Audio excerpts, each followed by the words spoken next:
एक पल की मोहब्बत। दिल्ली की भीड़भाड़ वाली जिंदगी में जहां हर कोई दौड़ता रहता है, वहीं एक साधारण सी लड़की थी, आशना।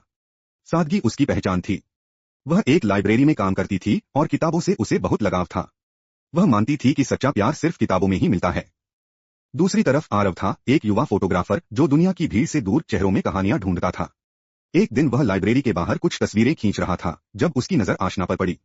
किताबों के बीच डूबी हुई वो लड़की, जैसे समय को थामे हुए हो। पहली मुलाकात।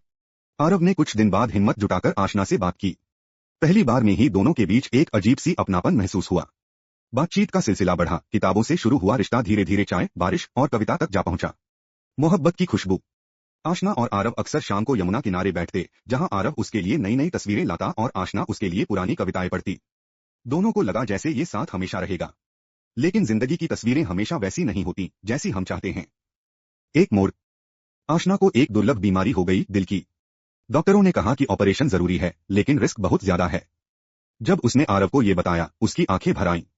आशना मुस्कुराई और बोली, अगर मुझे कुछ हो जाए तो मेरी सबसे प्यारी किताब में अपना एक फोटो रख देना, ताकि मेरी आखिरी यादों में भी तुम रहो। आरव ने उसका हाथ थामा और कहा, तू ठीक नहीं हुई तो मैं भी अधूरा रह जाऊंगा। मैं तुझे हारने नहीं दूंगा। चमत्कार या मोहब्बत? ऑपरेशन हुआ। मुश्किलें आईं, लेकिन आशना बच गई।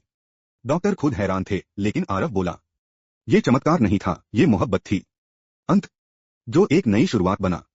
कुछ महीने बाद लाइब्रेरी के उसी कोने में आरव ने आशना को एक किताब दी, उसके मनपसंद कवि की। जैसे ही आशना ने किताब खोली, अंदर एक फोटो था आरव का और साथ ही एक रिंग। अब मेरी कहानी की सबसे प्यारी किताब तुम हो। क्या तुम मुझे हमेशा के लिए पढ़ना चाहोगी? आशना की आंखों से आंसू गिरने लगे, पर होठों पर सिर्फ एक शब्द था, हाँ। सीख है। प्यार हमेशा जोर से नहीं आता, वो कभी किताबों के पन्नों में, कभी बारिश की बूंदों में, तो कभी किसी के स्पर्श में चुपचाप अपना घर बना लेता है। चैनल को सब्सक्राइब करें और कमेंट भी करें।